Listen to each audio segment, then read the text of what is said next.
Have you ever heard the term national debt and wondered what it means? You often hear it in the news when governments talk about borrowing, deficits, or financial challenges.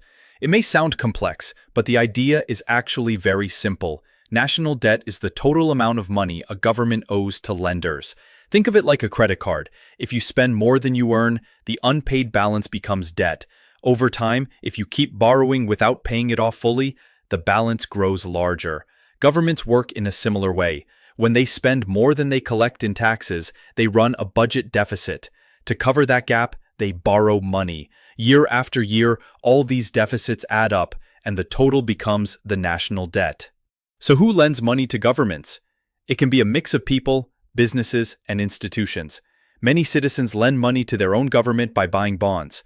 For example, when you hear about savings bonds or treasury bonds, that is a way for people to loan money to the government.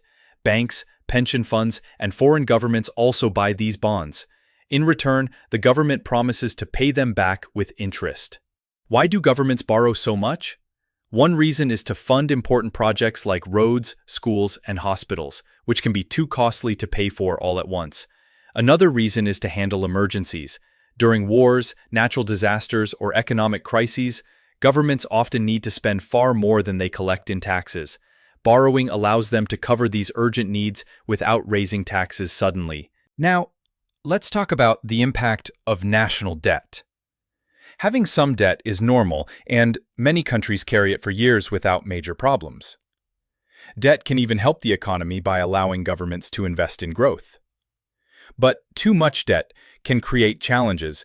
The government has to pay interest on what it owes, and if debt is very high, those interest payments can take up a large part of the budget. This leaves less money for healthcare, education, or other services. Another risk is confidence. If lenders start to doubt whether a government can repay its debt, they may demand higher interest rates or stop lending altogether. This can create financial stress for the country. On the other hand, if a government manages debt carefully and shows stability, investors usually feel safe lending money. To sum it all up, national debt is the total amount of money a government owes built up over time from borrowing to cover deficits. Borrowing helps pay for big projects and emergencies, but too much debt can lead to high interest costs and financial pressure.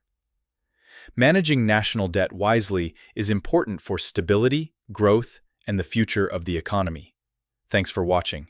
If you enjoyed this explanation of national debt, make sure to like, share, and subscribe for more simple breakdowns of big economic ideas.